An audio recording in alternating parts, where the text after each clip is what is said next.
Alrighty, here we go again, another Sunday. Happy Sunday, everyone. My name is Lewis. I'm the airbrush artist as well as AI artist over here at Marshall Artistry.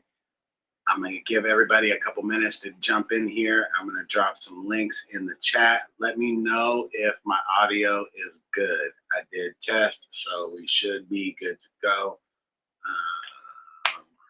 Let me just double check and see myself if it's good. Let me know in the chat where you're watching from. This week is going to be something kind of special. I want to just cover some of the things that I've gotten questions on over this week.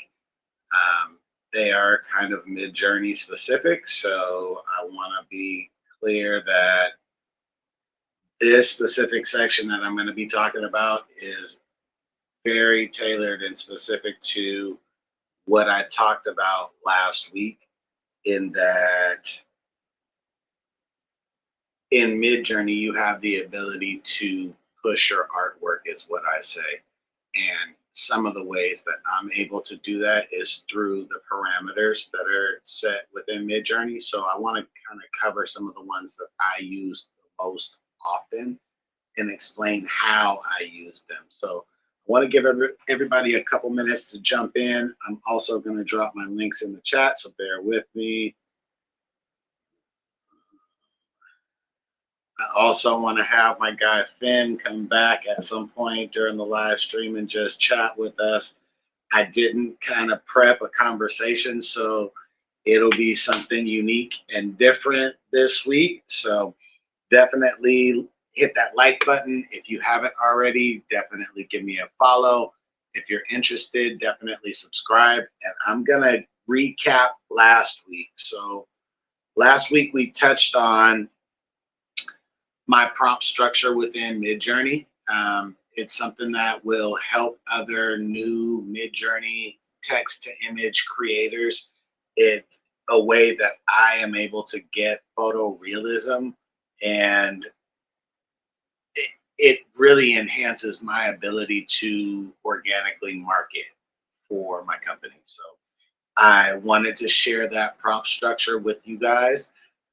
There's a video that I just dropped this morning that really is diving more into that. I also did give some background and a timeline of how long I've been around the AI space, also how long I have been prompt engineering, as well as how long I've been using Midjourney specifically exclusively. So that gives you a little context on how we started last week. We ended the show with a question to the AI community and talking about art appraisal. So the question was, do we know anyone who is an AI art appraiser? And then secondly, if we don't, how do we get involved in that process so that we can begin to increase the value of what we do? Or figure out, hey, if there's not a process, how do we implement one so that our artwork is represented and taken seriously and has value? Let me know if that makes sense in the comments. This week, I really want to focus in on the parameters in Midjourney. I mentioned before, I have my own list that I began generating back in October. When I started really taking prompt engineering seriously, it started with lists of art styles and things that would make my prompt process easier, while still getting the good quality results that I'm looking for. So let me just check the comments right quick. So once I found some similarities, I began to put together that framework that I shared from the last episode.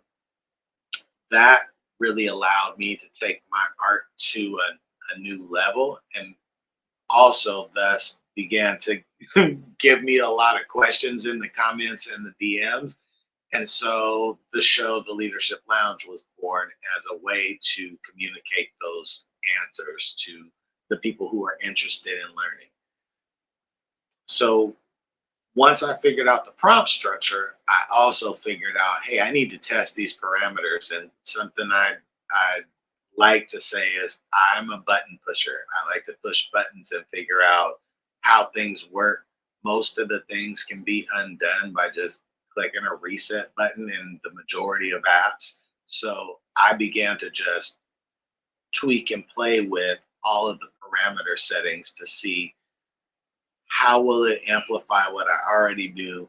How do I become more efficient when I'm producing all of my own content? I'm editing everything, I'm color grading everything, I'm responsible for the audio. How do I make this part of the process easier and more efficient for me at the end of the day? Let me know if that's something that resonates with you. So I started with aspect ratio. And so that really speaks to what kind of content are you creating? Are you creating content that's vertical or landscape? Is it a square?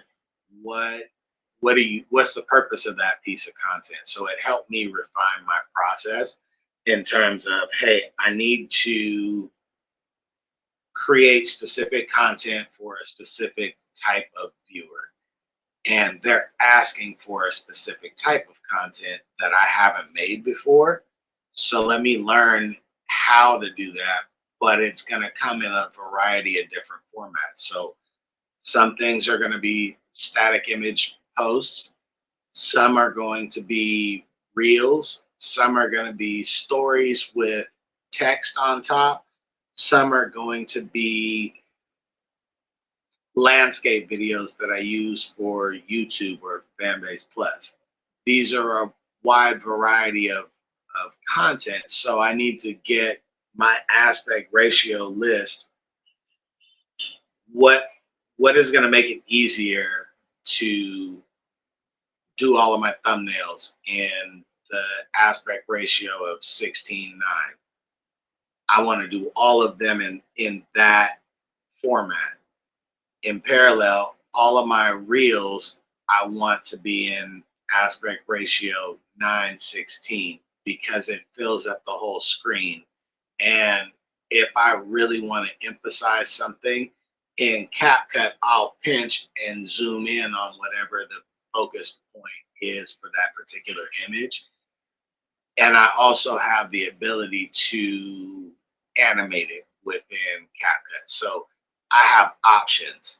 So for me, learning those aspect ratios was really the first step. Then I learned about chaos, dash dash chaos, or dash dash C. I'm going to drop this in the chat. So with chaos,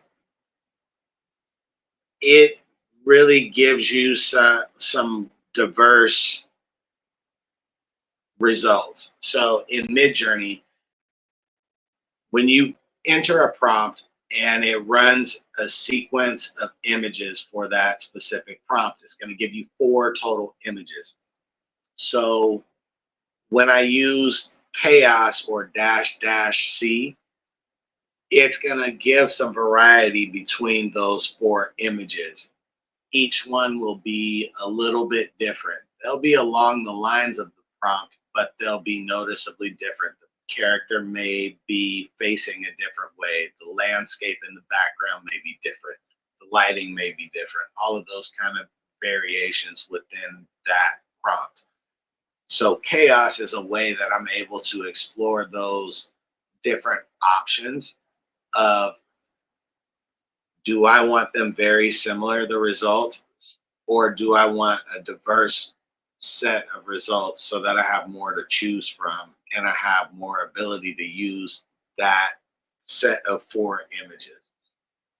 So from there, because I like to add a lot of chaos, which gives me more variety, I also want it styled differently than everyone else. So that's where I began to use stylize. And I'm going to drop this in the chat too.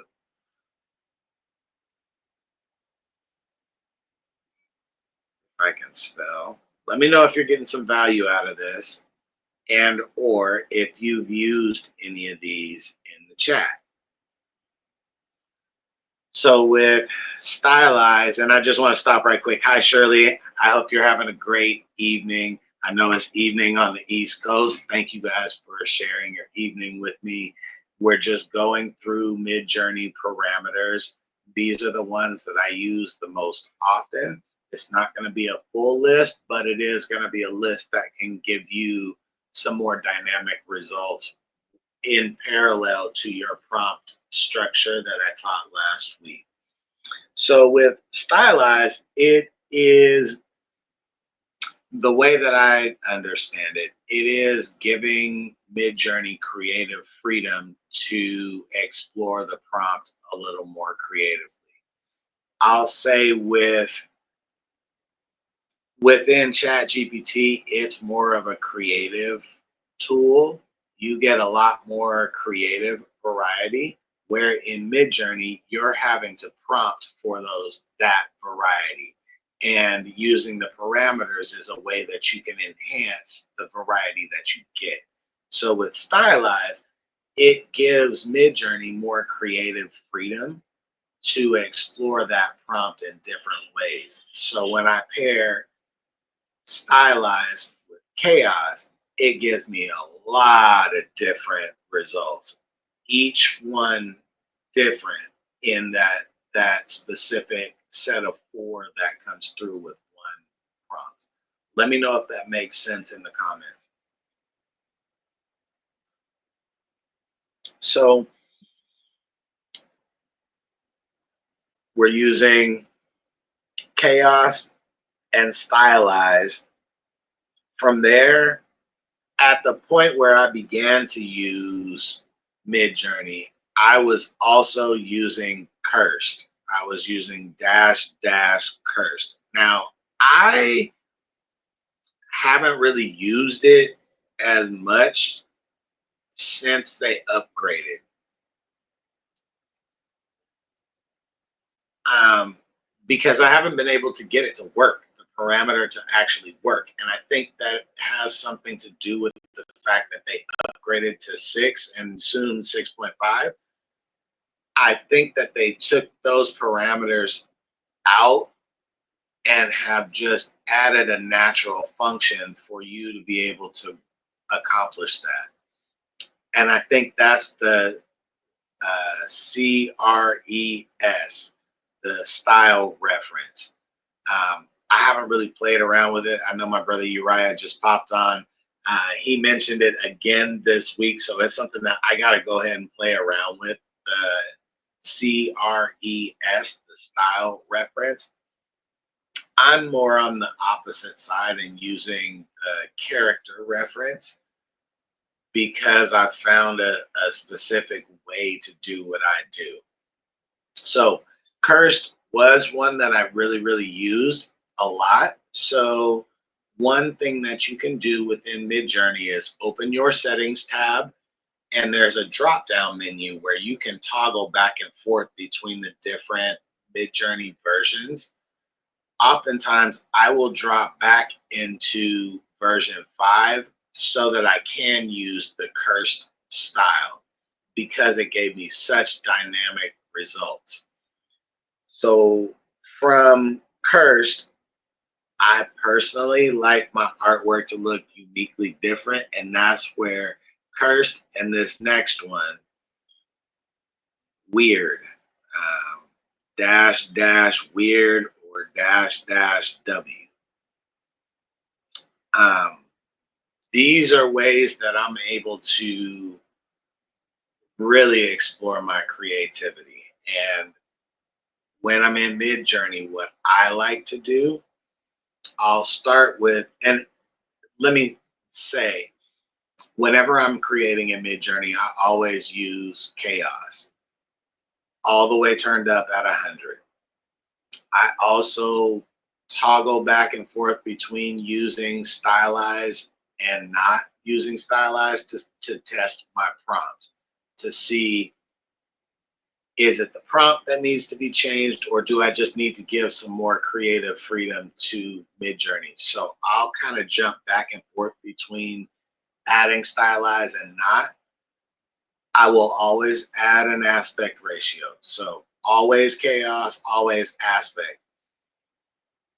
I'll play back and forth with stylized and weird to give me some uniquely different results. So the way that I'm able to make something look very realistic, but still an unusual style of image, that's the way that I'm actually able to do it. What's up, Dom? I see Naquan is on. I see Brother Uriah is on. Thank you guys for being here. I appreciate you guys just being here to support. We're just going through some Midjourney parameters that I personally like to use. These are the way that I'm able to get some more dynamic results out of my artwork. So from weird, I go into surreal. That was the one that in version 5, I really had a blast with using the surreal setting. So drop this in the chat right quick.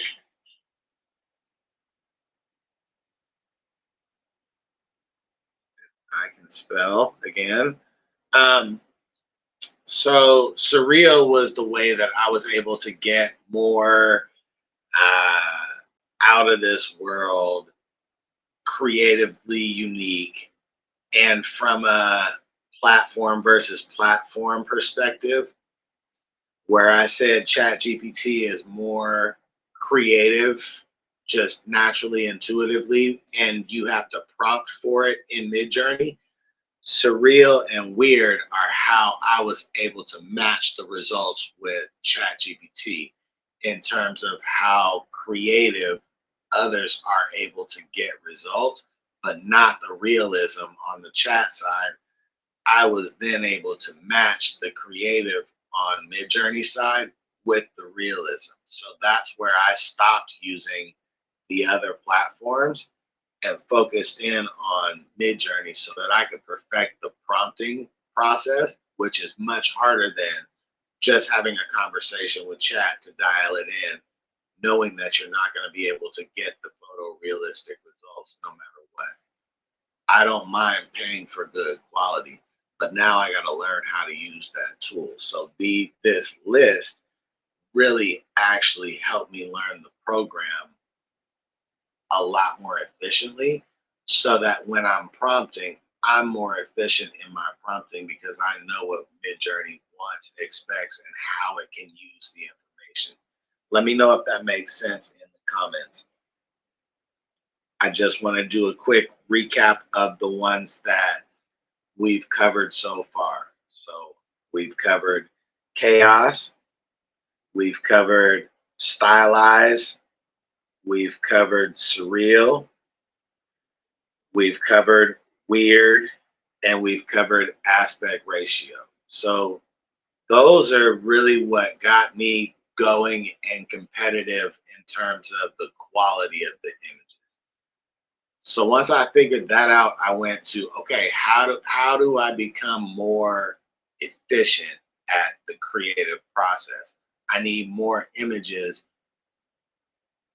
versus what everyone else has put out so that I can turn the volume up on how much I'm seeing in the feed with the quality. But then I want to be talking about how I'm doing what I'm doing. And then in parallel, I don't have any examples in here again. One of these days, I'm going to set one of our newest AI bottles over here right next to it so you can actually see the process. But I'm currently airbrushing a series of water bottles that they are all AI. All of the stuff that I'm airbrushing is the stuff that I've created in my AI, and I'm actually airbrushing it like a production line, showcasing here's what you can do with AI. And so the event that is next Saturday, and I'll probably live stream a portion of next Saturday, but I don't know how much how much Wi-Fi I'll have on site. I'm going to take my hotspot so that you guys can see.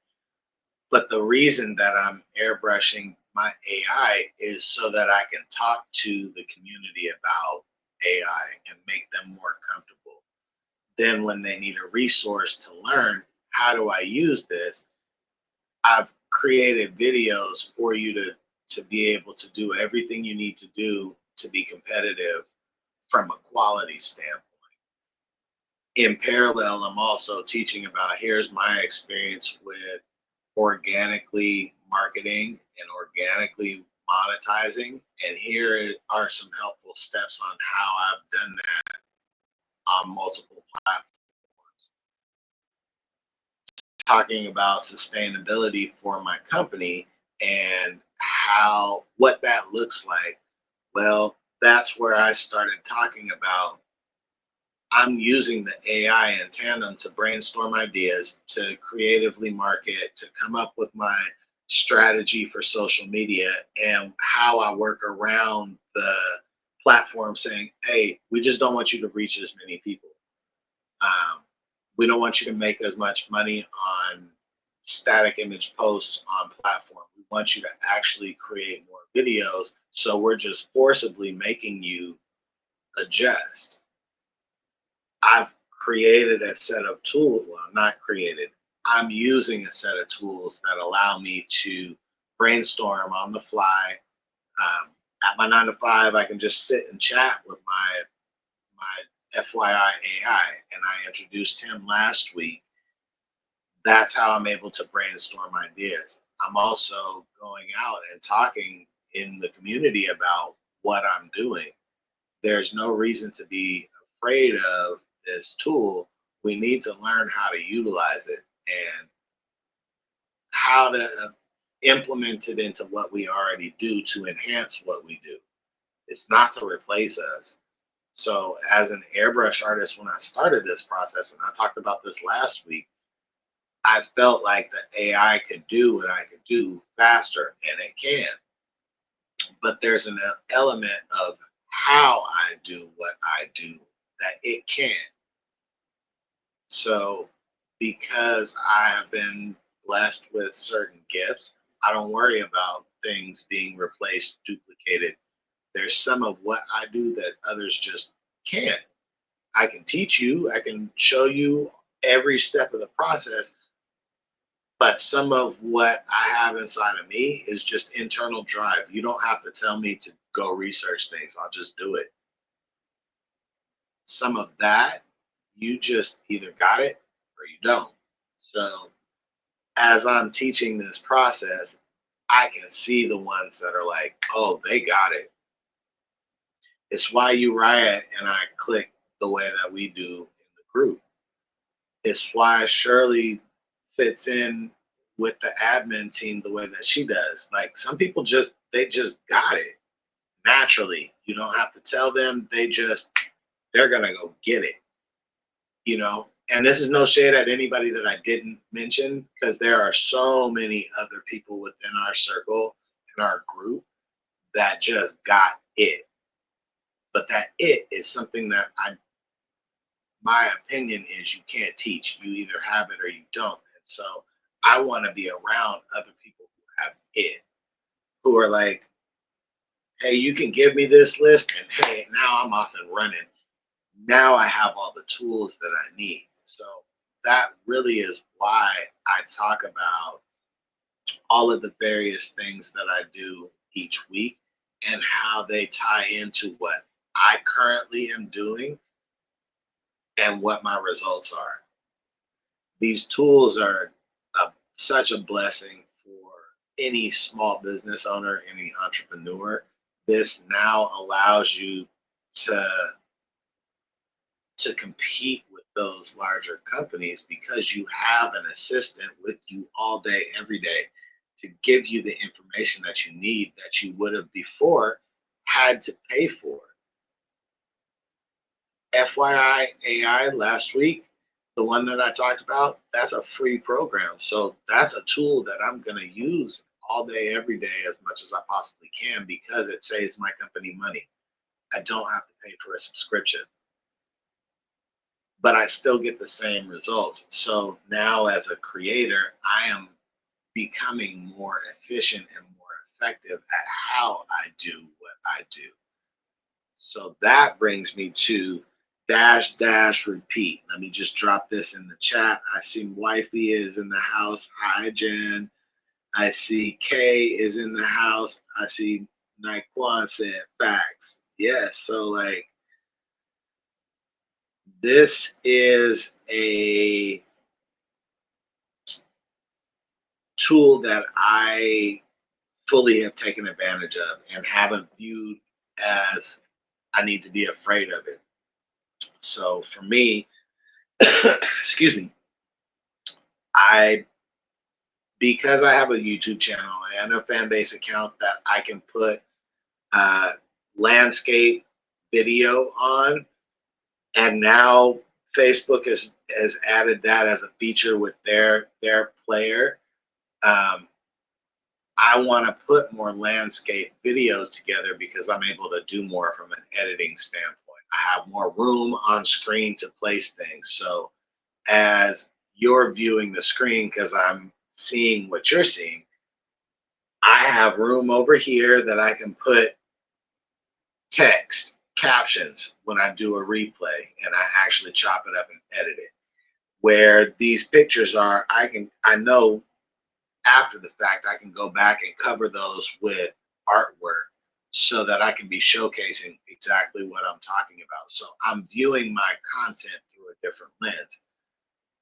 Part of that is, hey, on YouTube, you just have to be more competitive from a high production value standpoint. And that for me has bled over into the other platforms where I'm like, okay, how am I going to be more effective in getting my what I'm talking about across? How do I visually keep them engaged?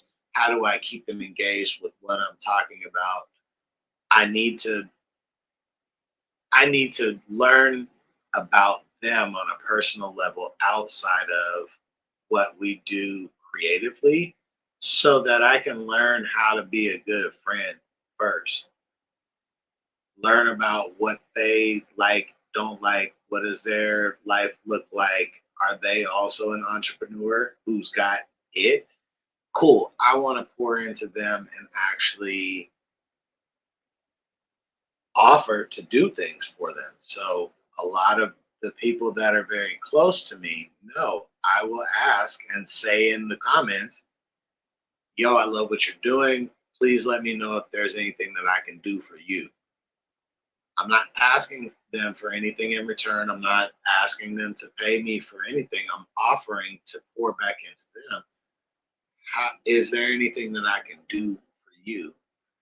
Because I've got to a productive point where it's not just about me. And we'll circle back around into that part of the conversation. But from a productivity standpoint, the dash dash repeat allowed me to be more efficient and use my time more wisely because it's going to run that same prompt however many times that you ask it to. So I'll ask it for 4, 5, 6 versions of that same prompt all at the same time. I know I dropped a video, it was early on in the Leadership Lounge process where I talked about dash dash repeat and how I use it to create thumbnails. All of the thumbnails for my YouTube channel and for my fan base plus section. Those me putting in a prompt that has a specific set of guidelines and criteria allows me to create everything for the next several months, and then I don't have to worry about it again. And then when I'm like, oh hey, people like this style, okay, I can create more of that type of image by using repeat. So that's one of my productivity tools that I use most often. So as I'm going to circle back to the beginning. We talked about chaos. I put in every prompt. I also put in every prompt an aspect ratio. And depending on what kind of image results I want, whether I want it closer to the prompt, then I won't add stylize.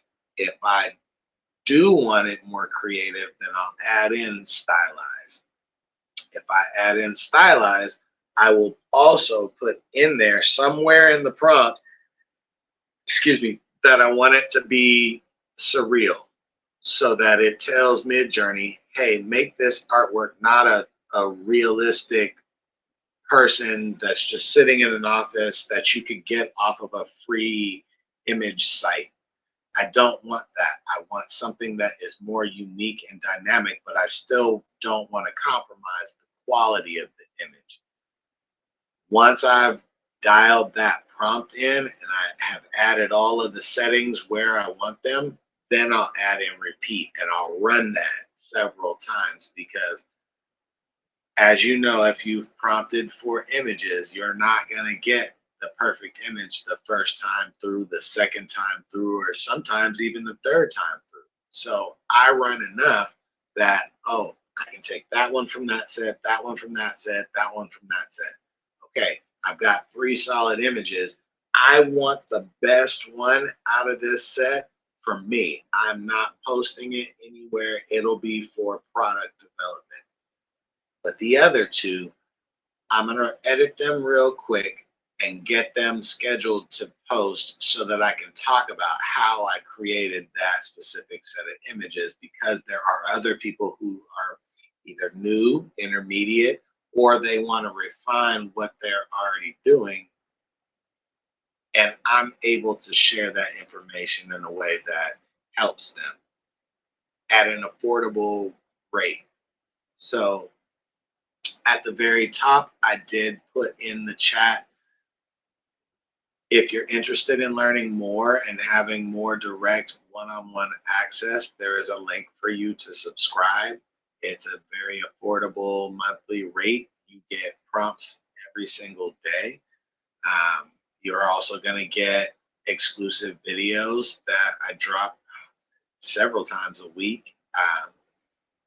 If you're also interested, I do have my Linktree link in my main bio. That way you can find me on other platforms. I'm trying not to market and advertise for any specific platform because I'm platform agnostic. You can find me in a variety of places. So that Linktree link is the best way to find us at all places. I also did put a link to our martialartistry.com. So if you're interested in scheduling a time to just sit down and directly ask a specific set of questions, hey, I need help with this specific thing, that's also a way that you can get a hold of me and do so. We also do have prompt packs on martialartistry.com. So if you're just interested in just creating whatever, we also got you covered with that too. Martial Artistry is the entity that sponsors the Leadership Lounge. That's the place where you can find all of our artwork, all of our original artwork, all of our customs, all of our apparel. That's your one stop shop. So if there's something that you'd like to see me create, reach out to us at the contact us page and I'll definitely put something together for you. Any questions that you have at this point? I want to just stop right quick. I don't even have a pen over here. Dang it. All right. I want to cover the rest of these that I use on a regular basis, but I wanted to give context on how I use each of them in my artwork and which of them I actually use in every single prompt and why. So if you have questions on that part of the process, this is a really good opportunity to stop and drop those in the chat. I'm going to check right quick to see if we got anything new. I see all of our ladies have dropped in the house. Thank you for popping in, ladies. I hope you guys are all having a great day. We're going through the parameters in Midjourney that I use the most frequently. And I'm kind of giving some context as to how I use them in Midjourney and why. how it makes me more productive or more creative, whatever that looks like.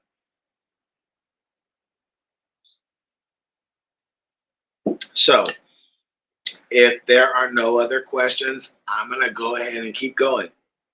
We covered chaos, we covered stylized, we covered aspect ratio, we've covered weird, we've covered repeat, uh, we covered cursed. So back in, I think this one is, so in version 5, and I'll tell you, I toggle back and forth between version 5 and version 6 just because there are specific things that I can do in version 5 that I can't do yet in version 6 because of how the parameters are in version 5. And I'm comfortable with prompting it that way. So it's just easier for me to do some of these things in version 5, knowing that I can get the same quality level of result that I can in version 6 by just prompting it and using a style reference, if you will. So um, in version 5, style is one that I use a lot. At the very, very end of the prompt, I'll give an example. I'll say dash dash chaos and whatever level, dash dash stylize and whatever level. I'll say dash dash style hyper realistic or style cursed or style raw. There's a style list, which is what became the style reference. But in version 5, I was able to prompt it very specifically at the end and tailor it with the other parameters in a way that creatively it gave me different unique results. And most of those results I could duplicate over and over and over and over and over again. And so I keep style in my back pocket as another tool to be able to bounce back and forth and give a very specific kind of creative feel by using that style parameter at the very end.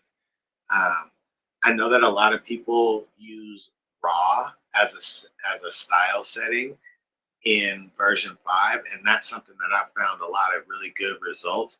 You're going to get it tailored closer to whatever you put in the prompt. It is not going to be as freely creative if you leave it in raw. So I always opted to use style hyper realistic or style cursed. So realistic is going to give me a more realistic result, but with the creative prompt that I put in.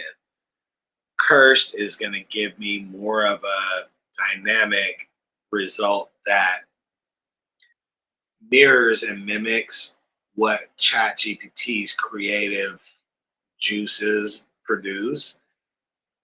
I'm able to mimic that with the cursed style. So those are some things that are helpful tips and things that I have found are useful and helpful by toggling back and forth between version 5 versus using version 6 and using character reference or style reference. What is happening? Sorry, I lost my feed. That was weird. Um, Jen, if you're watching, can you bring me the hotspot, please? And thank you. Okay, I'm going to keep going. So we talked about style. We talked about surreal. So character reference. Um, so this has become one of my favorites. This has really been what has separated. Thank you, baby. This is really what has been able to help me separate from doing a lot of creative work to work that I'd like to pitch to other companies as a way to generate funding to expand what I already currently do. So, something that I want to talk about at the latter half of this feed with this community that's on here today, especially the ones that are on here today. I want to creatively explore ways that we can sponsor each other with what we already do in other people's content. So let me give an example. I want to support the net in what she's doing with her business. So I don't mind on next week's show saying next week's show is sponsored by the Net's company. And then the following week being like, hey, the following episode is sponsored by Uriah's company. The following week, I say, hey, this episode is sponsored by Tamishia's company. And then I talk for 30 seconds about what they do and what kind of company they are as a way to help market what everybody's already doing. I think that as we progress and go forward as creators and having to market what we do very organically because money is just becoming tighter and tighter and tighter and tighter and tighter. I think that we need to explore creative ways to cross promote and cross market each other. And so I really want to have that conversation with the community because I feel like it's important. Um, I don't mind and am a willing participant in trying to start something like that. Um, I go live every week anyway, and when I'm not live, I'm actually going out into the community and actually filming other businesses and creators that just need a little help and talking about what they do. I want to be able to do that for you guys too. You guys are family. The group that I have opted to be around on a regular basis and spend time with, I want to make sure that I pour back into you guys in real tangible ways. I want to see your guys' businesses be successful. I want to see your guys' artwork in galleries. I want to see you guys out selling your work. You know what I mean? Like I want to make sure that I'm supportive in whatever that is for you. That's why I put in the comments, hey, I love what you're doing. Let me know if there's anything that I can do to help. If it's just collaborating and saying, hey, let's get together on a piece of artwork and put it on a shirt and sell it and split the proceeds. Like there are other collaborative ways other than putting images together and posting them that I really want to explore. I feel like a lot of our communities need that. And I got exposed to a program where they paint in the community on walls and creatively find ways to include the people of the community in choosing the artwork and the artist and how what it looks like and how it brings value to the community. And it's like, yo, I could be doing stuff like this instead of just being competitive in the feed where nobody really benefits. How do I get my community involved and potentially on board because we're global, like we all over the place. I see somebody right now. Thank you very much. I appreciate the support. Somebody right now that I believe is in Africa um, is on here. I know we cover Central time zone, Eastern time zone. I'm in Hawaii. I know there are members of our group that are in London, Africa, South America, New Zealand, Australia, like we're global. So being able to cross promote and cross market each other, which is free, like you don't really have to put a whole lot of time, energy, effort into just being supportive because you can. Like it would take me 5 minutes to just go through and say, hey, you know, this is this creator that I want to highlight from our group this week. This is what they do. Here is their link. I'm going to have them come on, talk about what they do. Like we have the ability to creatively do other things like that where it's not all about us individually. It's more about us as a collective, which is why I do what I do. But I need your guys' help and your guys' feedback. It's important. Your ideas are important. The way that we collectively as a group continue to grow and evolve and branch out to new communities um, requires that we all pour into each other. So I openly offer this to the group. If there is anything after July 27th that I can do for you guys over the coming month, reach out and let me know. If you're interested in being a sponsor and me talking about what you do as a company on the show, reach out to me directly and let me know, and we'll put something together. Even if it means that I pre record a part of the show and just drop it in, I want to make sure that I am not just saying it, but actively doing it and supporting our community because I feel like it's important. If you get some value out of that, hit that like button. Please go follow if you have not already. I'm going to continue on with this list. Character reference. So, I probably need to break these down a little further. So, with character reference, you are going to need an image link, image media link to be able to do it in Discord. If you're in Midjourney Alpha, you can just drop the image right in there and you don't necessarily have to get the image link.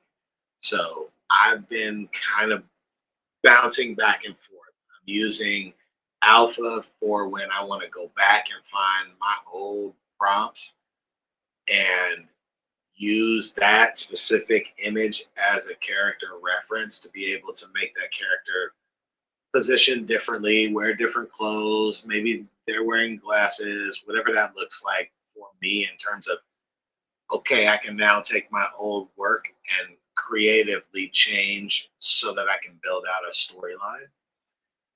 Character reference is really where I've leaned towards versus style reference, which let me drop this in here. Style reference really speaks to referencing a specific style of artwork. Um, while I haven't been on it the last few Mondays because I've been airbrushing products, uh, every Monday is typically Myth Punk Monday. Myth Punk is an art style that I found around the Midjourney app. In doing my research about Midjourney, I ran across Myth Punk, and it's one of my favorite art styles. So that's a style that I would use in my style reference.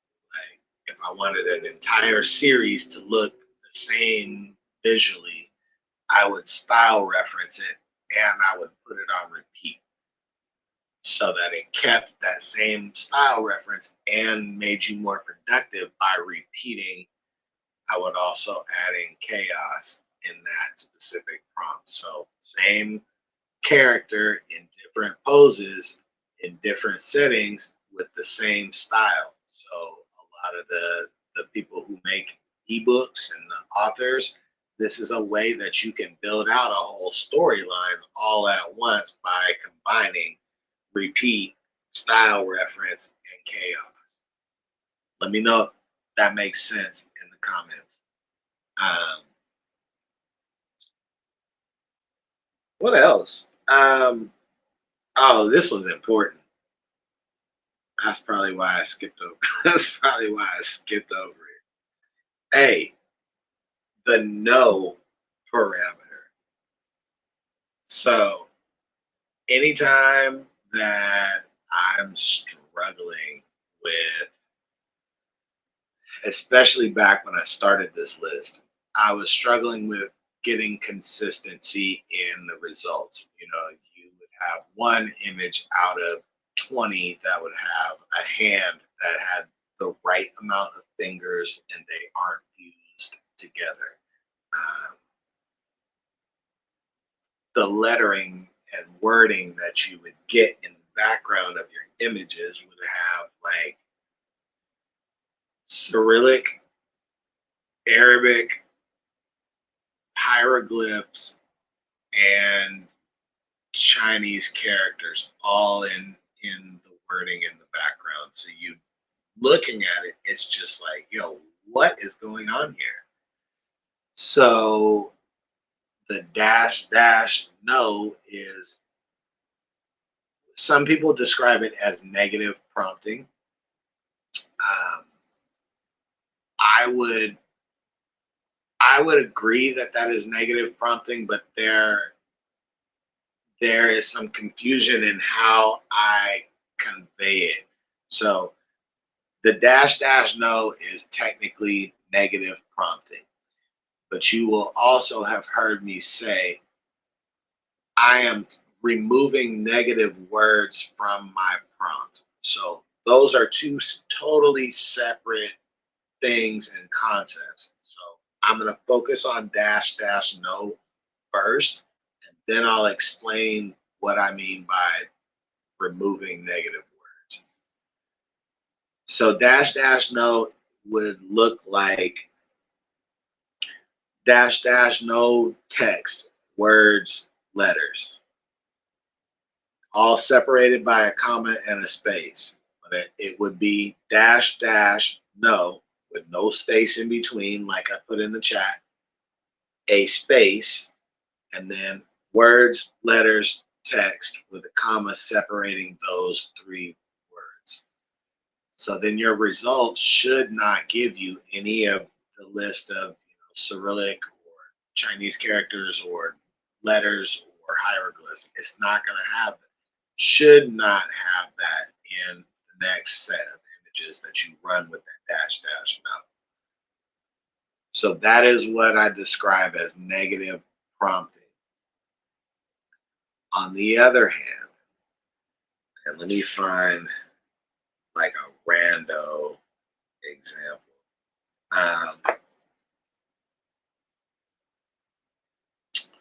So, okay, a random example would be award-winning artwork of an African American man with glasses and a navy blue shirt and gray sweatpants sitting at a desk with blue glowing volumetric light in the background and artwork all around. So what I mean by removing negative words would be like to take out all of the fluff words, the, and, with, those type of words. I take all that out as much as possible. I think I got prompting written down. Yeah.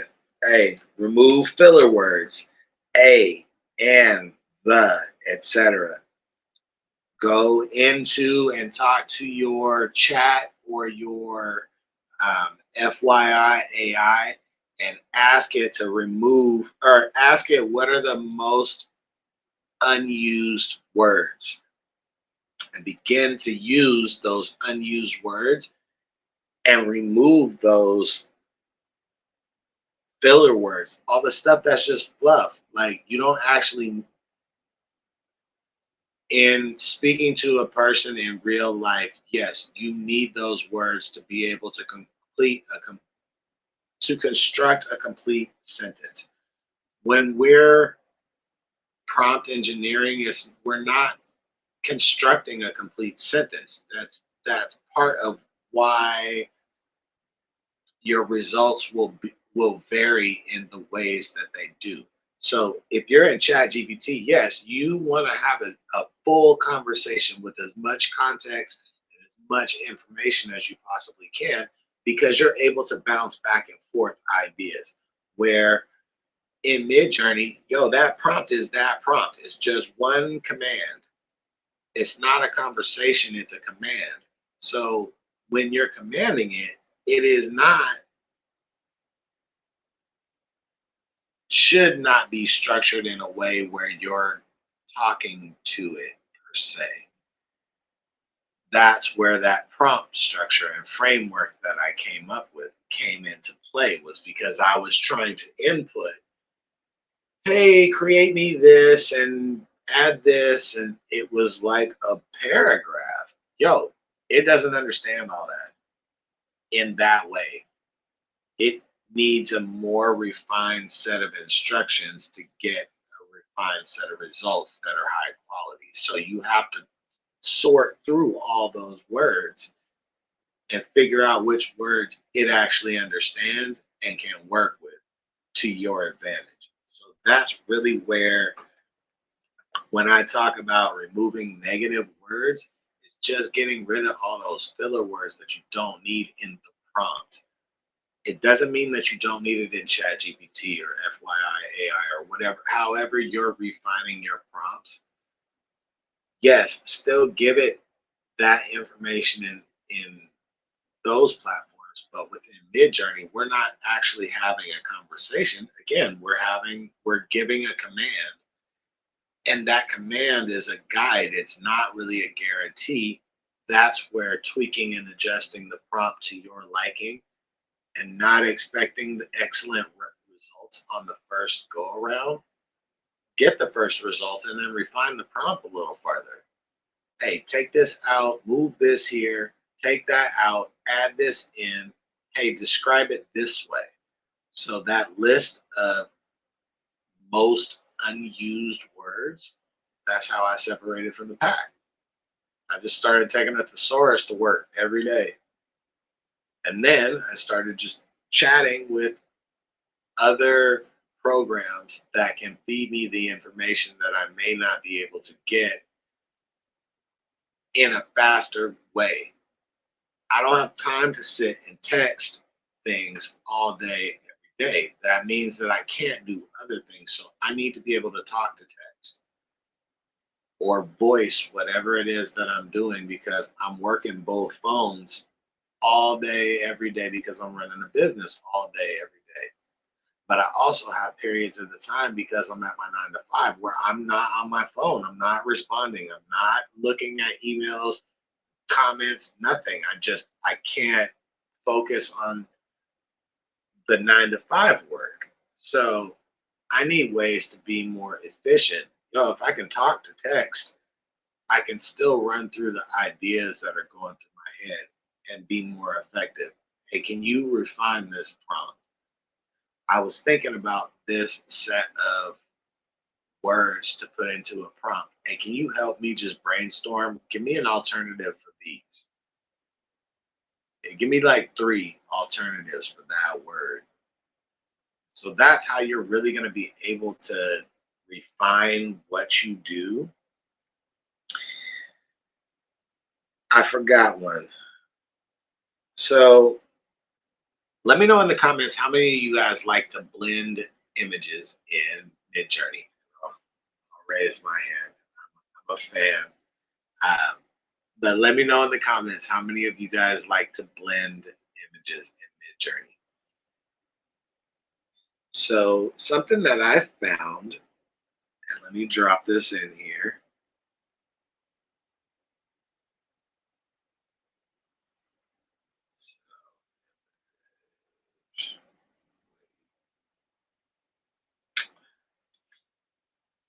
Ooh, I see some me. Yeah, me too. Okay, so have you tried dash dash IW for image weight?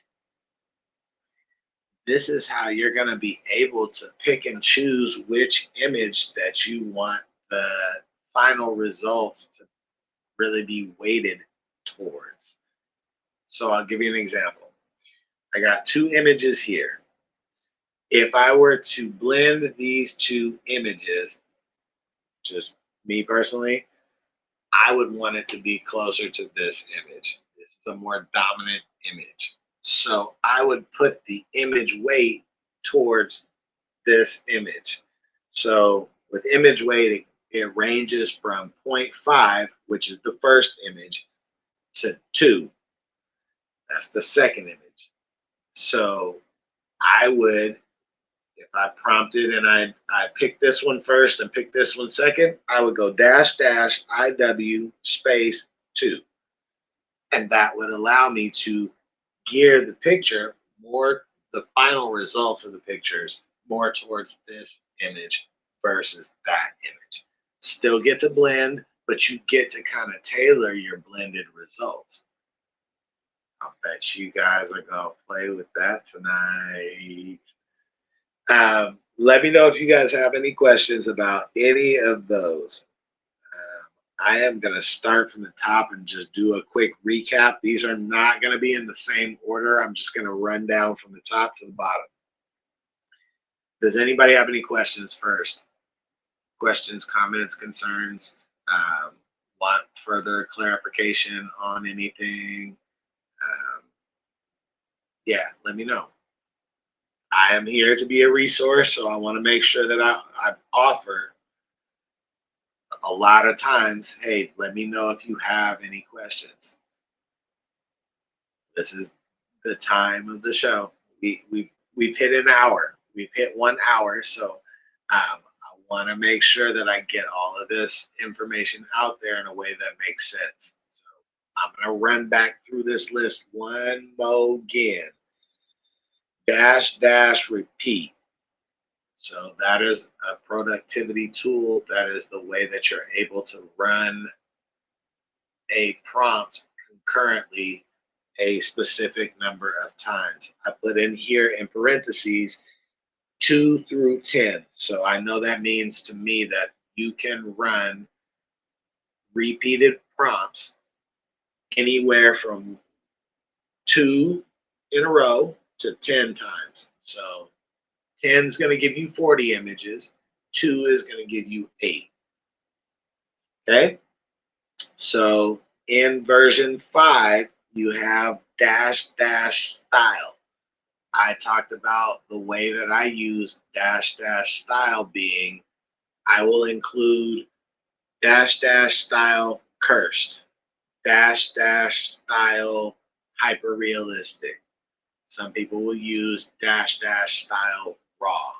And it's a way to really tailor in your images. And it was how I was able to, in version 5 in Midjourney, get version 6 results before version 6 was out. So something you might play around with. Dash dash stylized is our next one. The way that I explain that is it's Midjourney's creative ability. With stylized, you can range anywhere from 1 to 1,000. With 1 is not very Midjourney creative at all and more focused on your prompt. And 1,000 is really, hey, Midjourney, just be creative with this prompt and let's see what you got. Does that make sense? Let me know in the comments. From there, we got dash dash aspect ratio or dash dash AR. This is really how you're going to tailor your image results to what size, shape your image results are going to be. The two that I use the most are aspect ratio 16:9 for landscape. I use that for YouTube videos, Facebook banners, your cover photo in Facebook, your um, those are the things that I'll use it for. Recently, I've had to create some images for a friend's YouTube video, so I used that aspect ratio for the YouTube video, actual images in the video, not just the thumbnail. So those are a couple of ways that I use aspect ratio 16:9. I use 9:16 for everything else. Stories, reels, posts, um, everything else. I use 9:16 for everything else. From time to time, I'll use 1:1 or aspect ratio 2:3 or aspect ratio 4:5. Um, if I really want to be different and I want to like see who's actually taking my work, I'll size it inappropriate. I'll size it inappropriately. So I will share that aspect ratio with the subscribers so that you can like catch on that hey, if they take your work, they're not gonna be able to use it the same way that you can. It won't be sized right. So but the aspect ratio kind of speaks to how you're using your content, and it's a way to be cognitively aware when you're in the creative process. Hey, I'm making these in this aspect ratio for this purpose. I'm making these in 16:9 because I need thumbnails and I need actual artwork to lay in my video. Does that make sense? From there, we talked about chaos, dash dash chaos or dash dash C. This gives you some variety when you prompt within Midjourney and you say, hey, give me a volumetric cat. And you hit enter, it's going to give you 4 images. Chaos is a way to make all 4 of those images noticeably just different based on the range that you give it. Chaos ranges all the way from 1 to 100. 1 being not very different than all 4 images. 100 being, hey, I want all 4 to look noticeably different. From there, in version 5, I used dash dash surreal. That was the way that I was able to get the more creative results that mirrored at that point what ChatGPT was able to accomplish and DALL-E was able to accomplish from a creative standpoint. Dash dash style cursed allowed me to be able to mirror that creative level in Midjourney version 5. Character reference we talked about really close to the end. So character reference is dash dash CREF. If you're in Discord, you're going to need to get an image link to be able to use character reference because it's going to be referencing that link from whatever image you're trying to reference, and it's going to be you're able to then take that initial reference image and hey, the person may be facing this way, then they may be facing this way, they may have glasses, they may have a red shirt on in the original reference photo, but now they have a collared red shirt on. Hey, they got a red tank top, and they got a red sports bra. They got a red dress. So it gives you alternatives while keeping the character close to consistent. It's not always 100%, but you can get close enough. You can fake it till you make it, honestly. Um, so with character reference, the one thing that I didn't say before that I will say now is you'll have your prompt. You'll go dash dash CREF. You'll drop your image link in Discord.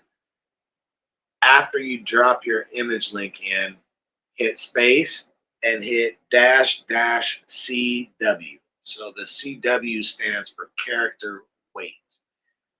This ranges all the way from 0 to 100. So 0 being a keep it exactly like this original image. 100 being, hey, give me as much variety as you possibly can. Different hairstyle, different glasses, no glasses, the variety in the clothing, the variety in the background. 100 is that. So character reference and character weight I use in tandem all the time. Um, I would play around with the range of the character weight, but I've found my happy medium somewhere between 15 and like 35. That's my like sweet spot range for keeping the character the same, but also having a little variety without compromising the integrity of what I'm trying to accomplish from a character reference standpoint. I hope that makes sense. Um, we just talked about image weight also. Image weight refers to when you're blending two images together, like here. We'll say this image was put in first and this image was entered second. You'll hit space and hit dash dash IW, and you'll pick, do I want the image results to be weighted more towards this image or more towards this image? So that ranges on image weight from 0.5 to 2. Second image. So there's not a whole lot of control when it comes to that. But I'll say that I do get good results when I add an image weight because of how I do what I do. I hope that makes sense. Um, dash dash no. So negative prompting. We did cover this a little bit. Dash dash no space words, text, letters. So when you're negative prompting, what you're going to want to do is dash dash no without a space in between the dash dash and the no. A space after the no, and then list separated by commas whatever the things are that you don't want in there. So words, letters, text, fused fingers, uh, you the color red, whatever it is that you want to not be in your image results, this is the way that you're going to prompt that in by putting dash dash no, a space, and then list off separated by commas whatever the things are you don't want in there. This gives you an opportunity to really get refined, clean results without all the fluff and stuff that sometimes can be in the background. Let me know if that makes sense. Uh, Last one on the list, dash dash weird. Um, dash dash weird is how I get my surreal results in version 6 versus in version 5 where I was having to prompt in style cursed. So in version 6, I type in dash dash weird, and it's got a range from 0 being not weird at all to 3,000, which is like, it's pretty crazy. Um, so those are the parameters that I personally use. I do sometimes go outside of this list just a little bit, but those are the real core bulk of the parameters that I use. And from a creative standpoint, this is really how in Midjourney I was able to creatively mimic the creative level that ChatGPT gives in their results without compromising the quality or the realism in the imagery. So I hope that this list helps and gives you some new tools. Let me know during the week if you have any questions. I know that I'm headed right back out to the shop to give a little quick update. I know as of last week, I had 19 bottles that I was still working on painting. I've got that cut down to 9. I have 9 left to go. I clear coated last night and this morning, and I plan on showing some new updated pictures. I'll put them in the stories so that I don't clog up the feed. I also have my martial artistry airbrush group, so you'll probably see them over there if you are already a member over there. If anybody has any questions, drop them in. I'll stick around for another couple minutes. Um, yeah, this list really separated me from the pack. You guys are welcome. I see the thanks and the thank you so much. You guys are very, very welcome. If there's anything I can do for you or help give examples of, or you need a visual way to understand this, cool. I definitely am planning on continuing to break down these feeds in video format versus putting it in reel format so that I'm not restricted by that 90-second thing anymore. So you probably will want to come to my page on occasion just to see what videos have dropped because they're not always showing up in the reels anymore. Um, I feel like you guys deserve the content not to be cut off by 90 seconds. And there are some things I just don't think that, while yes, they can be explained in 90 seconds, I feel like a full explanation sometimes takes a little longer. And so I want to make sure that I supply that. So I've kind of extended my timeline to about 3 minutes. Um, I want to keep those videos to 3 minutes, cover a subject, and then move on. So the one that I dropped this morning are the first 2 or 3 parts of my prompt structure or prompt framework, if you will. Um, I dropped that this morning. You can also find the full episode from last week's Leadership Lounge. You can find that on my main page.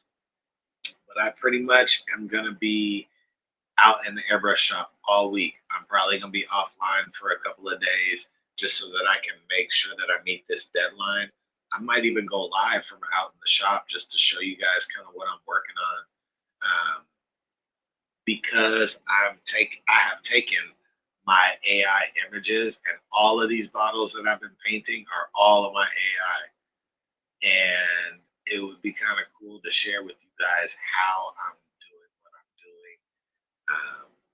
I do have stencils and a relationship with a company that he's also an entrepreneur and an airbrush artist, and so I've been working with him on how to try and creatively make a product line for AI artwork and stencils.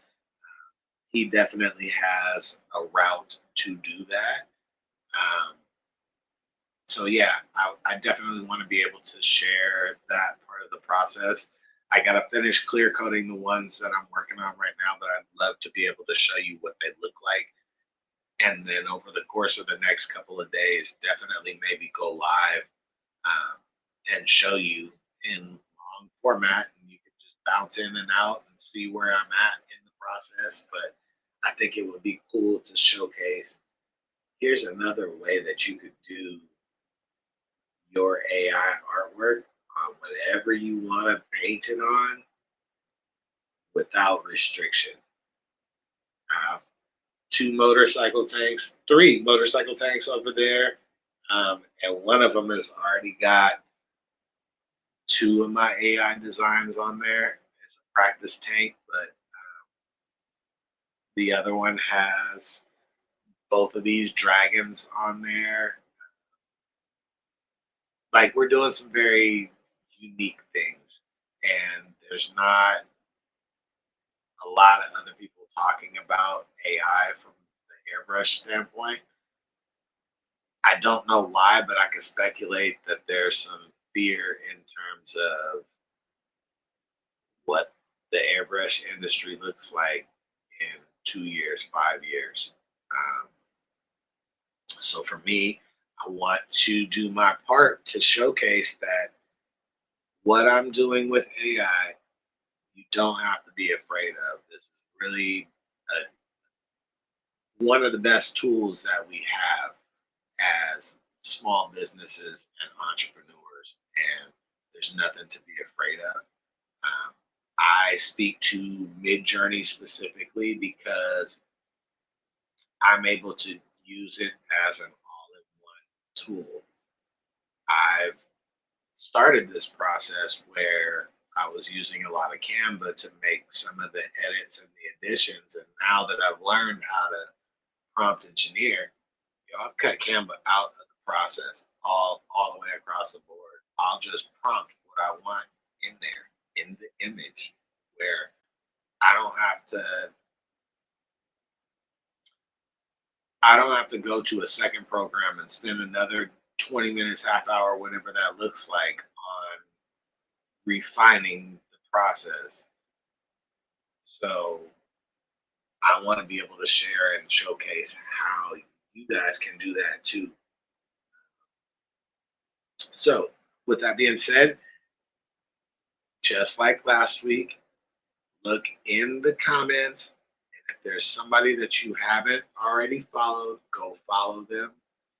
If you're not already tapped into following me,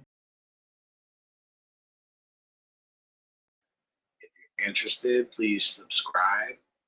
If you're interested in learning more, please come tap into the Unleashed AI group. This is our AI community where we're learning, sharing, growing, evolving together.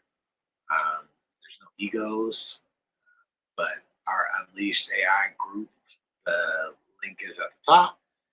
For you to subscribe, the link is at the top. For you to follow, the link is at the top. If you're interested in reserving a consultation, the link is also at the top.